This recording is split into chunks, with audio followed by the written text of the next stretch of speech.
Hello, Dumas family, Dorotes Basileus Foundation. This is JD Walt, and I'm here in Estes Chapel at Asbury Seminary. I wanted just to give you a ever so primitive but highly technological update on what's been going on with your gift to us so far. Just a quick backstory. It's been about 2 years ago. I had a student into my office, a brand new student. His name was Jonathan Diggs. He came by, he said, I don't need much of your time, I want to give you a book. So he came into my office and he gives me this book.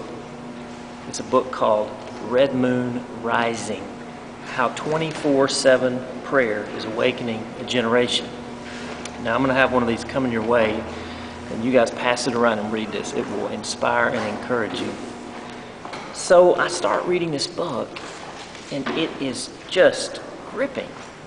It's a story of how this fellow about my age in England was at the genesis of a 24-hour-a-day, 7-day-a-week prayer movement that spread throughout all of Europe.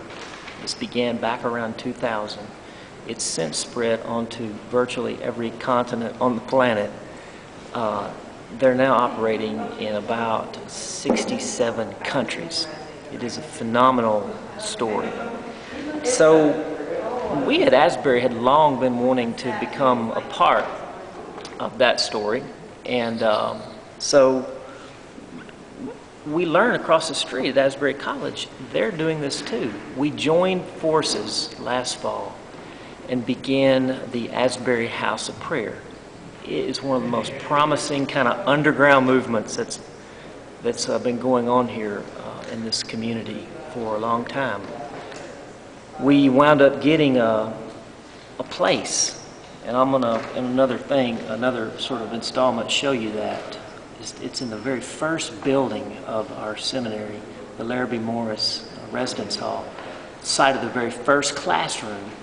The place where the seminary actually moved over and was birthed from the college is the site of the Asbury House of Prayer, where we're joining in a unified way to pray as much as we can. So Asbury House of Prayer has been going on. It's fledgling, but it's forceful, and your gift has been a tremendous encouragement to it. Now, back to the book.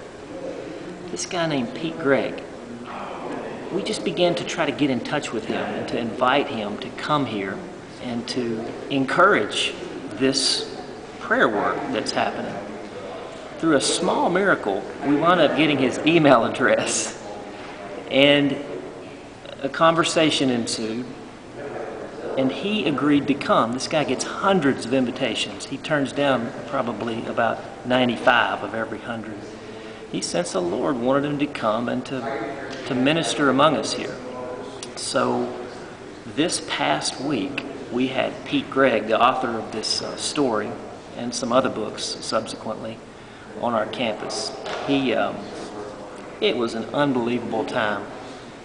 We had people who came from all over Kentucky, from all over Ohio.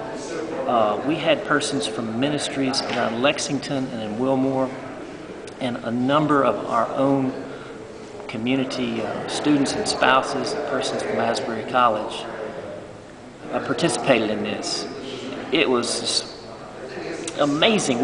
One of the things we worked out, Asbury has received another grant, and they have started what's called the Center for World Christian Revitalization Movements. They're studying the works of renewal and revival throughout the world, some of our scholars.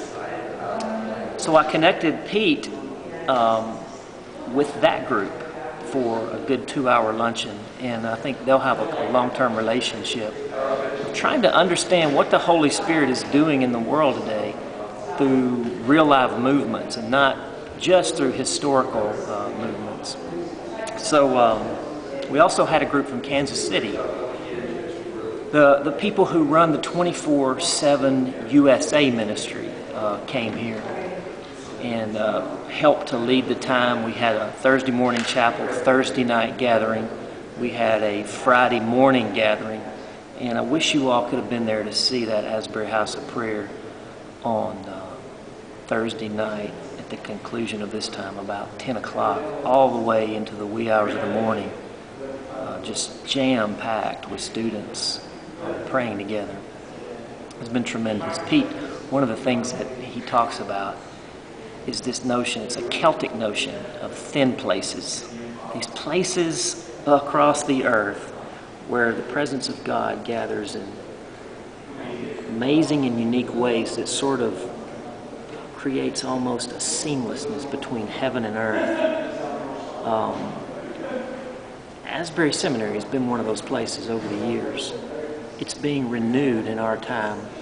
And this house of prayer is, I believe, an important part of that. The place in which we're standing became a really interestingly thin place. And the heavens seem to open up on earth. And kingdom things started happening, and we believe they'll continue to unfold. So I'll send you some links of places where you can read more about this, and we'll keep communicating this way if it works for you. Just wanted to say thank you. Thank you, thank you, thank you for your generosity and for your encouragement and your faith in us and in what God is up to in our midst. So that's enough for now. You guys have a great week, and we'll be in touch.